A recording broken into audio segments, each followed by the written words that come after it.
সংবাদ প্রতিদিনের consulting editor হিসেবে সংবাদ প্রতিদিনে আমার চেম্বার থেকে এটি আমার শেষ ভিডিও। ভোটে আমি তৃণমূল কংগ্রেসের বিধায়ক হিসেবে নির্বাচিত হয়েছি এবং সরকার বদলও হয়েছে।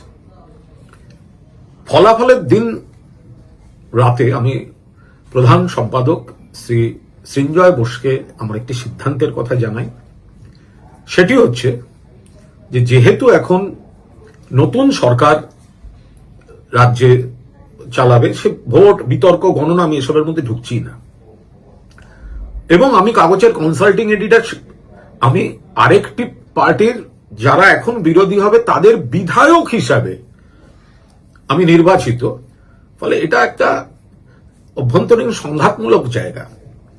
যারা নতুন সরকারে এসেছেন তারা পছন্দ করবেন না যে একটি কাগজের কনসাল্টিং এডিটর বিরোধী দলের একজন বিধায়ক।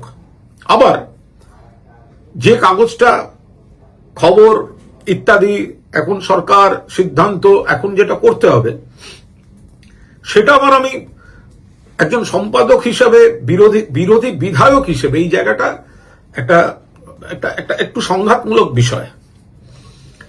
তো সেই জায়গায় আমি এই জটিলতাটা কাটাবার জন্য আমার দল, আমি বিধায়ক যে দলের, আমি তাদেরও খবর করতে পারবো কি পারবো না, হয়তো তারা ভাববেন যে আমাদের একজন বিধায়ক সম্পাদক, ফলে সব বড় বড় করে সেগুলো সব প্রকাশিত হবে, সেটা আমি পেরে উঠবো না।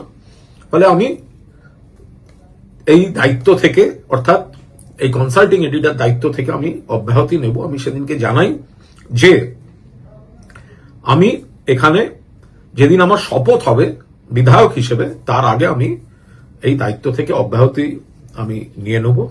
আমি আজকে শপথের দিনক্ষণের কর্মসূচির পেয়েছি, সেই কারণে আমি আজ এই কনসাল্টিং এডিটর দায়িত্ব থেকে অব্যাহতি নিচ্ছি। এবং আমি কৃতজ্ঞ, আমি টুটুদা খুব অসুস্থ, টুটুদাকে আমি দ্রুত আরোগ্য কামনা করি।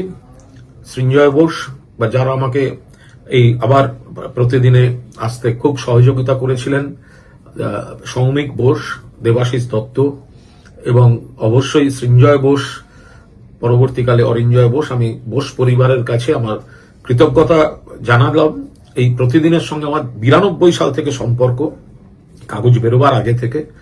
আমি এখানকার ট্রেনিং জার্নালিস্ট থেকে শুরু করে 11টি পদে কাজ করেছি। ধীরে ধীরে ধীরে ধীরে পারফর্ম করে উন্নতি, আমি 3 বার ছেড়ে গেছি, আমি 4 বার ফিরে এসেছি। প্রতিদিন আমার রক্তে আছে, সাংবাদিকতায় কখনো আপোষ করিনি। কাগজ, সব কাগজেরই লাইন থাকে, আমার সমস্ত রিপোর্টাররাও জানে, বলা ছিল যা খবর যাবে নিশ্চয়ই লাইন মেনে যাবে।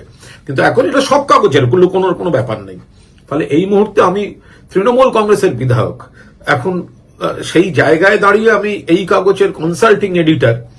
তো ফলে রাজ্যে যারা নতুন ক্ষমতা এসছেন তারা প্রতিদিনের উপর একটু রেগে থাকবেন, আর রেগে থাকলে তো কাগজের নানা রকম সমস্যা হয়, এগুলো আর আমাকে ভিডিওয়ে বলাবেন না। তো ফলে আমি সেই জায়গায় নিশ্চিতভাবে নিজে কোনো বাধা হয়ে থাকতে চাই না। ফলে আমি সানন্দে স্বতঃস্ফূর্তভাবে আমি আমার বুঝেছি, রেজাল্ট বেরোনোর পরেই আমি পরিস্থিতি বুঝেছি, সেই কারণেই আমার সম্পাদককে সেদিন জানিয়ে দিয়েছিলাম। আজ আমি আমার এই কনসাল্টিং এডিটর থেকে অব্যাহতি নেওয়ার বিষয়টি আমি আমার প্রধান সম্পাদককে জানিয়ে দিয়েছি।